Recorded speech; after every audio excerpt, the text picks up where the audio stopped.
Welcome back, everyone, to the Deep Dive. I'm your host, here to bring you the essential insights and, well, really the shortcut to becoming truly well-informed on topics that matter. And joining me today is our resident expert, ready to unpack some seriously fascinating data. We're looking at something that sits right at the critical edge of aesthetics and day-to-day clinical practice. So welcome to Dentist's Coffee Time. It's a real pleasure to be here. This topic it's one of those classic areas in dentistry where all that clinical effort can meet patient perception head on. And it doesn't always go well. Not always, no. Sometimes it's successful, sometimes it's painfully frustrating. We are diving deep into the complexity of the dental midline. That's right. Our mission today is kind of split into two big challenges. First, we're going to dissect the tricky clinical pitfalls that dental professionals face when they try to correct midline deviations. And we'll get into the modern, really precise techniques you need to avoid those common errors. Exactly. And then second, and this might be the most surprising part, we're going to explore some really cutting-edge scientific data on how accurately the general public, lay people, actually perceive those misalignments. Which is the million-dollar question. It is. Are we as clinicians chasing millimeters that the average person just never even notices? Well, setting the context here is just so crucial. A midline asymmetry, it's far more than just a minor imperfection. It's a really common and critical factor in both restorative and orthodontic treatment planning. So it's not just about vanity. Not at all. Our sources really emphasize that achieving facial and dental symmetry is a huge priority for patients. It's not about a technical ideal. There's a real social component. How so? An attractive, symmetrical smile is actually linked in scientific studies to positive social perceptions. People are often judged as more friendly, more popular, sociable, and even more intelligent. Wow, okay, so the stakes are actually quite high for the patient's confidence and, their day-to-day social interactions. They're very real, and when a midline is off, it can have a real impact. Absolutely. And that clinical pursuit of perfect symmetry, that's where we find so much frustration and, frankly, wasted time. Okay, let's unpack this. Starting with a notoriously common clinical disaster. That moment when you realize your beautiful restoration is, well, completely crooked. Ah, yes. The nightmare scenario. Let's set the scene. Imagine you're replacing anterior crowns, maybe the top 4, maybe 6 front teeth. You've done the prep, you've taken the impression, the lab has worked its magic. And you go to seat the final restoration for a try-in. You put it in, you step back. Yeah. And your heart just sinks. You see, it's visibly oblique. It is clearly, undeniably slanted. The whole horizontal line is just off. It is a universal moment of clinical dread. And you spent all this time, all this money, and the result is disastrously crooked. What's fascinating here, and what the sources really dig into, is how often the blame game starts immediately, and how easy it is for things to go wrong if that initial reference point is flawed. The sources detail this classic anecdote. It was a case involving 4 crown replacements, and the resulting restoration was, just as you said, undeniably slanted. And the immediate human reaction is always to point the finger at the technician. Right. Right. You get on the phone to the lab. Let's call the technician Jimmy. Right. And you say, Jimmy, what on earth did you send me? This thing is slanted. That's the typical response, because as the dentist, you assume you captured the data correctly, but the sources reveal that the root cause, so often, lies in a critical diagnostic error made by the professional, not the lab tech. So the problem isn't the fabrication. No. The fundamental problem was the fact that the patient's existing occlusal plane, the actual plane of their bite, was already naturally slanted to begin with. But hold on. If the patient's teeth were already visibly slanted before you even started the prep, shouldn't the dentist have spotted that right away and, compensated for it? Why does this mistake keep happening? Well, there are a couple of very subtle but really powerful reasons detailed in the clinical source material. They explain why this kind of visual deception occurs. Okay. First, there is a serious perceptual error that happens around tooth identity and length. Think about that example case. The dentist might have mistakenly assumed a shorter tooth was a lateral incisor, When it was actually a canine. when in reality it might have been a canine, or vice versa. The long axis of those 2 teeth is completely different.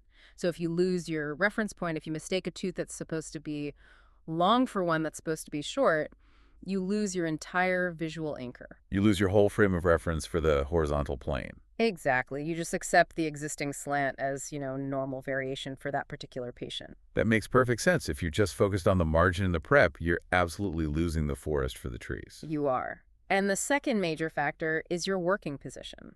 Most dentists, when they're focused on anterior restorations, they're working from the standard 11 o'clock position. Looking down into the mouth. Right, looking down. And when you're that hyper-focused on the immediate field, the microscopic details of the prep, the retraction cord, the impression margins, from that angle, it is incredibly easy to miss the overall alignment. You're not seeing it relative to the rest of the face. You're not seeing it relative to the broader facial landmarks, like the interpupillary line or, the line of the lips. So if the existing bite plane is slanted and you use that anatomy as your reference, the impression captures that slant. The new crowns, even if they are perfectly fabricated, will just replicate that existing crooked path. And you end up with that slanted outcome. So the dentist sends off an impression that perfectly captures a slanted anatomy. Now, let's go back to Jimmy, our lab technician. What happens when this slanted reality arrives at his bench? This is where the guesswork starts. Jimmy the technician is highly trained, visually oriented, and he's inherently aiming for perfection and symmetry. Of course. So he looks at this model and he notices, wait a minute, this left side is higher than the right, or this central incisor is shorter than the other one. So the technician basically becomes a self-appointed quality control expert, trying to correct what he sees as a flaw. Exactly. When Jimmy sees that short tooth, he perceives that as a mistake in the existing teeth. So to establish what he visually believes is a correct midline and a level horizontal line on the model, he will literally grind down the plaster model. We'll trim the stone model itself. Yes. In the areas that look deficient or too long, he levels the base of the model, striving to make that incisal plane look symmetrical on his bench. So he fixed the model, which was actually a faithful reproduction of the patient's slanted jaw. Precisely. He creates a beautifully level wax-up or a final crown on this corrected model. He thinks he's fixed the slant. Yeah. But when that newly corrected restoration is seated back in the patient's mouth, the foundational reference, the patient's naturally slanted bite plane, it hasn't moved an inch. So the crown is forced to go back to that original slant. The restoration is then forced to conform to the underlying slant, and the final result is still visibly oblique. And this leads to that really frustrating realization that the error was clinical in the initial data capture, not in the fabrication. The original slant is just baked right into the result. That distinction is just so critical. It means the dentist and the lab were working toward completely different realities. They were. The dentist was working toward the existing slanted anatomy, and the lab was trying to impose a visually ideal level anatomy on an already crooked foundation. It's a total communication failure, and it's driven by poor initial reference capture. And this often results in that immediate, really stressful need for correction right there in the chair. Okay, so you've realized the crowns are slanted, the patient is staring at you in the mirror, waiting for that symmetrical smile they paid for. What do you do next? Historically, before we had today's best practices, the immediate fix was, well, it was tedious, messy, and highly inefficient. The first, and I would say most pain-inducing method, is trying to fix the problem directly inside the mouth. This is what we'd call the chairside brute force approach. Usually involving composite resin, I assume. Almost always. It's a massive investment of time and stress. You might have to remove the temporary material, and then the professional has to, while the patient is sitting there, painstakingly identify the true central axis and the ideal incisal edge line. And how do you even start to correct the slant chairside? You have to precisely figure out where material needs to be removed, say grinding down the distal surface of one tooth, and then immediately figure out where material needs to be added. So maybe you're adding composite resin to the mesial or the incisal edge of the adjacent tooth. So you're basically sculpting and micro-adjusting a millimeter of composite in real time, under pressure. Yes, and trying to make the central axis and the incisal line of the two central incisors look perfectly straight and aligned with the patient's face. It sounds like performing microsurgery while also painting a miniature portrait. And you have to account for light reflection, tooth dehydration, the patient's head constantly shifting. It's a tremendous challenge. You're constantly checking the alignment, grinding a bit, adding some resin, checking again, maybe you have to brush it up and modify it again. The clinical source material is very clear that this process is extremely time-consuming. It can easily take over an hour for just one or two teeth. An hour. Just trying to chase that perfect line. And after you've done this inefficient, high-friction process a few times, professionals very quickly realize they have to find a way to eliminate the error at the beginning, at the reference capture stage. It's the ultimate lesson in that old principle. Yeah. Measure twice, cut once. Spending an hour correcting an error that should have been prevented in 5 minutes of initial data capture is it's economically terrible and psychologically exhausting. Absolutely. And this realization led to older attempts to preemptively fix the reference point at the lab stage, but these methods were also deeply flawed. Because they were still subjective? They were still subjective. This was that older lab-based attempt at correction, sometimes called the traditional technician technique. Okay, tell us about that one. Method 2, base trimming or wax-up adjustment. The goal here was to manually impose symmetry before the final crown was even made. So after the final impression was taken and poured up, the lab would create a base for the model. And before they even started the diagnostic wax-up, the professional, or sometimes the tech themselves, was instructed to manually trim the plaster base. And what was the rationale behind trimming the base of the model? They were trying to establish what they believed was the correct horizontal line and midline directly on the articulator. If the model arrived slanted, they would just use their own judgment and a tool to shave the bottom of the base until the occlusal plane looked level on the bench. But wasn't that just moving the subjective guesswork from the dentist's chair, where the dentist was fooled by the slant, to the lab's bench, where the technician is also subject to their own visual bias? Precisely. You are imposing a correction based on visual assumptions of a static plaster model. You're not using objective clinical data captured from the patient's dynamic facial structures. Right. If the patient's nose is a bit off-center or their lips are slightly asymmetrical? Trimming the base to make the model look visually square on the bench doesn't guarantee the final restoration will align with the patient's eyes or their actual facial midline.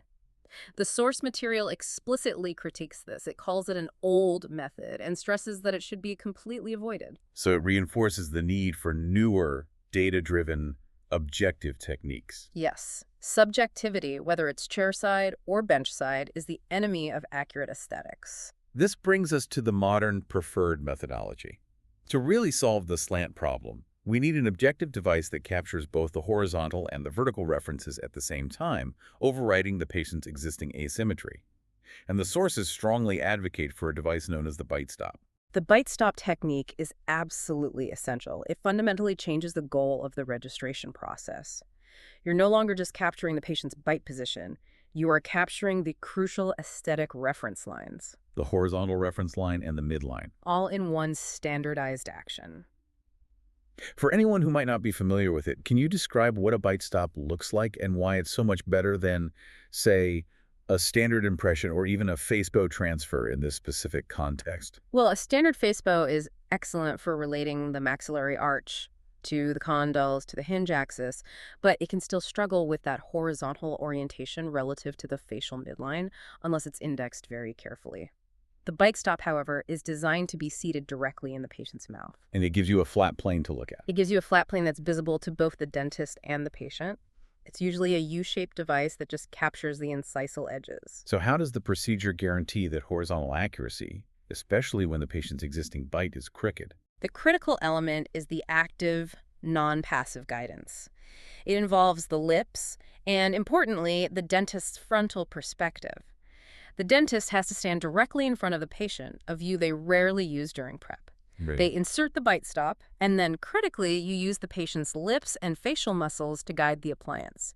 You are gently pushing the lips and guiding the appliance until you achieve the desired visual alignment. So you're physically seeing it get straight. You are. While you're doing this, you're observing the relationship between the incisal edge line, which is captured by the device, and your intended vertical midline. You actively push and guide it until the line is visually straight and level relative to the patient's face, usually the interpupillary line. So this makes sure the bite registration reflects the intended corrected aesthetic plane.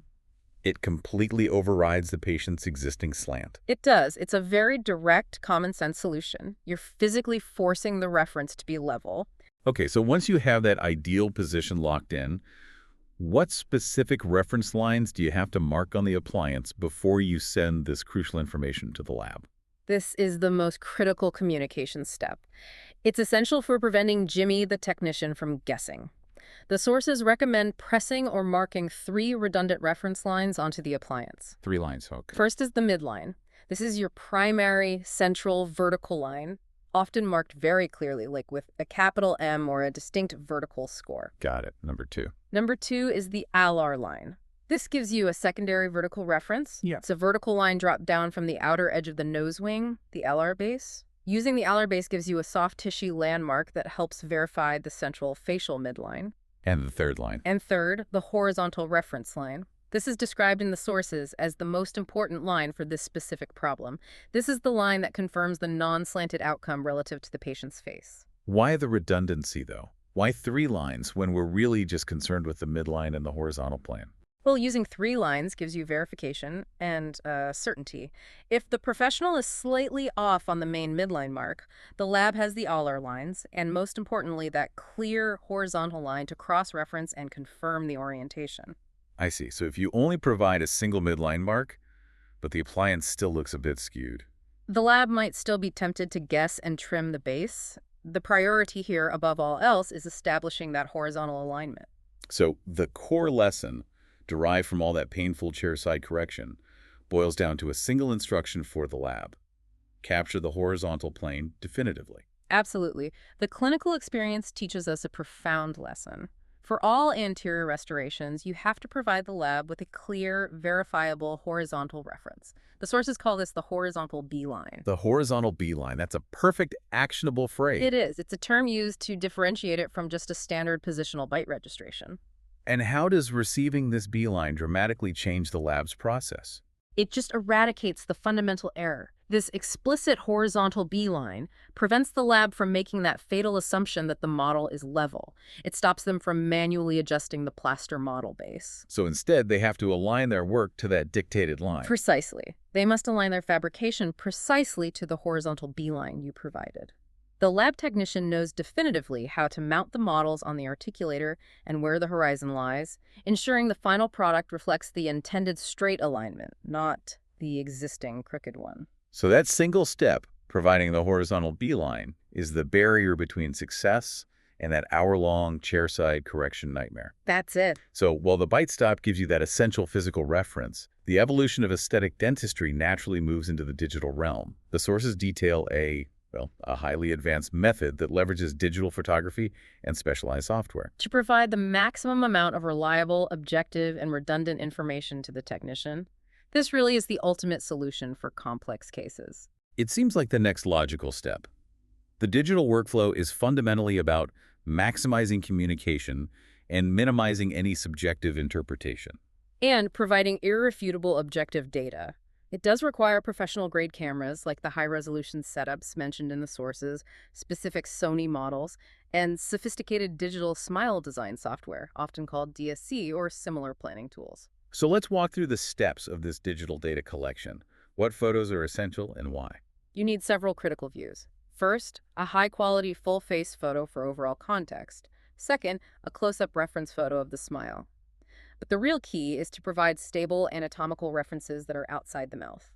The ideal capture involves taking a photo of the patient sitting against a wall. A photo against a wall.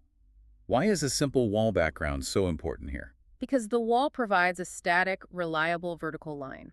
It contrasts clearly with the patient's head and dental position. If the patient's head is slightly tilted, the wall gives the software a true vertical reference point. So it's an immediate, objective plumb line against which everything can be measured. Exactly. The interpupillary line, the dental midline, you can measure the deviation against a true vertical. Okay, so once you have those high-res images, how does the software translate this visual information into objective data for the lab? This is where the magic of software analysis really shines. You import these images. The software immediately prompts you to identify key facial landmarks. So by pinpointing the patient's 2 pupils, for instance, the software can automatically adjust the image rotation. To correct for any head tilt. To correct for any head tilt and establish a true horizontal line, it can then suggest a baseline midline based on the center of the nose or the philtrum. And that autocorrection is immediately more accurate than relying on the dentist's 11 o'clock working position or just a subjective visual assessment. Far more accurate and much less prone to bias. It standardizes the reference based on stable anatomy. So what's the next step for visualizing the intended correction? The software allows for incredibly precise visualization and communication. You can draw exact measured lines directly onto the photo, DSC style. These lines clearly map out the intended midline, the ideal horizontal line, and the desired tooth proportions. And you can add notes directly on the image, right? Crucially, yes. This is vital when the patient comes back for, say, a metal framework try-in. If that framework is visibly slanted, the dentist can take a quick picture, annotate the deviation, and send it right back to the lab with objective instructions. The true horizon is here. This mesial is off by 1.5 millimeters. Exactly that. The output isn't just a model and a note, it's an annotated, objective blueprint showing the exact intended correction overlaid right onto the patient's face. That feels like a bulletproof way to communicate. It is. The finished, annotated digital image can be exported, emailed, or printed directly to the lab. It provides clear, objective, and quantitative feedback. So why is this digital method so drastically superior, even to the precise bite stop technique? Well, the bite stop is superb for capturing the bite plane, but the digital method excels at communication and verification across the entire restorative process. It just drastically improves predictability. And it reduces your reliance on the skill level of the technician. It does. The lab tech now knows precisely how much deviation measured in millimeters needs correction relative to the facial landmarks. The sources really underscore this. This level of objective data means you don't necessarily need the most experienced master technician. Even an apprentice could follow the instructions. An apprentice can follow the objective, noted instructions, grind this surface down 1.5 millimeters to align with the pupil line. Giving the lab more information and more objective, verified information just leads to better, faster, and far more predictable results. Okay, we've spent a lot of time on the clinical struggle to achieve zero deviation, to capture that horizontal beeline perfectly. Dentists, by nature, aim for perfection. But now we need to step back and ask the ultimate, maybe uncomfortable question. Is all this effort worth it? Is all this effort, this struggle for sub-millimeter precision, even noticeable to the patient or the average person? Are we chasing an aesthetic ideal that is functionally invisible to the general public? This is a fantastic transition. It connects that clinical struggle directly to patient perception using really robust scientific data. We now turn to a detailed Brazilian study that rigorously evaluated the aesthetic perception of upper dental midline deviation by 95 laypersons. So people with no dental training whatsoever. Exactly. And the study specifically investigated whether the presence of adjacent facial structures, the nose, the chin, influences their aesthetic judgment. This helps us finally define the acceptability threshold. All right, let's get into the methodology. How did they scientifically quantify something as subjective as a beautiful smile? They used a very controlled, standard approach. The study started with a single female subject who had ideal normal occlusion and a naturally symmetrical face. They took frontal smiling photographs and then digitally altered them. How were they altered? The upper dental midline was systematically shifted progressively from 0 millimeters, perfectly centered, all the way up to 5 millimeters. In 1 millimeter increments. In 1 millimeter increments. And importantly, the entire upper arch was shifted to the left in each version. This simulated a severe malocclusion, but the adjacent facial tissues, the lips, the nose, they all remained fixed, so it isolated the variable. Only the dental midline moved. And how do they test the influence of the rest of the face? This was the brilliant part of the design. They cropped the photos into two distinct groups for the evaluators to look at. Okay. First was the LCN group. That's lips, chin, and nose. These photos included the lips, the chin, and 2/3 of the nose. This gave the evaluators strong, fixed facial landmarks to judge the symmetry against. And the second group? The second was the L group, lips only. These photos showed only the lips and the smile. This forced the evaluators to judge the smile almost in isolation, relying only on the internal symmetry of the dental arch itself. Okay, and what tool did these 95 laypersons use to give their scores? They used a standard visual analog scale, or VAS. It's a 100 millimeter line numbered from 0, representing the least aesthetic or most unattractive smile, to 100, the most attractive. They just had to place a mark on the line. Simple enough. And to make sure the scores were spontaneous and not overly analytical, the evaluators had a strict time limit. Just 20 seconds per photo with a maximum of 10 seconds between photos. The goal was to capture their immediate, instinctive aesthetic response. And what was the cutoff for unattractive? The mean value of 50 millimeters on the VAS was set as the critical cutoff point. So anything scoring below 50 was officially considered an unattractive smile. That is an incredibly clean methodology. It isolates the variable of deviation and the variable of facial context. So let's get to the data. What they perceive. This is the moment of truth for every dental professional who has spent an hour trying to fix a 0.5 millimeter error. Right. Can the average person with no specialized training actually spot a tiny 1 millimeter mistake. And the data provides a very clear, but nuanced answer. Yes, they can, but only under specific circumstances. The presence of those adjacent facial structures is the deciding factor for that ultrafine perception. So in the LCN group, with the nose and chin visible. With those fixed anchors, yes. Laypersons in that group were statistically able to perceive midline deviations starting at just 1 millimeter and above. Every single millimeter of deviation in that group resulted in a statistically significant drop in the attractiveness scores. Wow.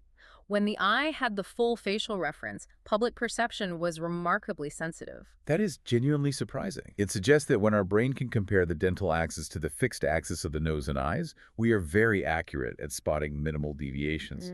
But what happened when that facial anchor was removed in the L group? When only the lips, group L, were visible, the layperson's perceptual sensitivity dropped significantly. They only began perceiving deviations reliably from 2 millimeters and above. So it had to be twice as big of an error. Twice as big. And interestingly, once they hit 2 millimeters, they struggled to differentiate between the 2 millimeter and 3 millimeter shifts. The scores were not statistically different between those two levels of error when they were just looking at the smile. This is a huge clinical takeaway. If a patient is just looking at their smile in a small mirror or they're just focused on their teeth, a small 1 millimeter error might be completely ignored. But once they see their whole face in a full-length mirror or a photograph, that 1 millimeter error suddenly becomes perceptible because the anchors are available. The visualization of the nose and chin really does have a profound influence. It does. If you remove those anchors, the deviation has to double to 2 millimeters before it consistently registers as a significant change in aesthetic quality. Okay, so we know what they can see, but as you said, clinical decision-making rests on what they consider unattractive enough to warrant treatment. So where did this smile officially transition from acceptable to genuinely unattractive? When did it dip below that 50 millimeter cutoff? This is the critical finding. This is all about the acceptability threshold.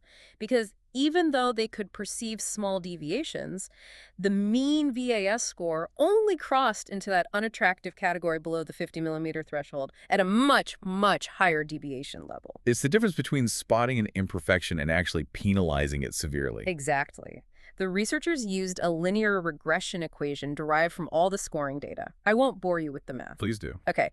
The equation was y equals 7.366x plus 80.741.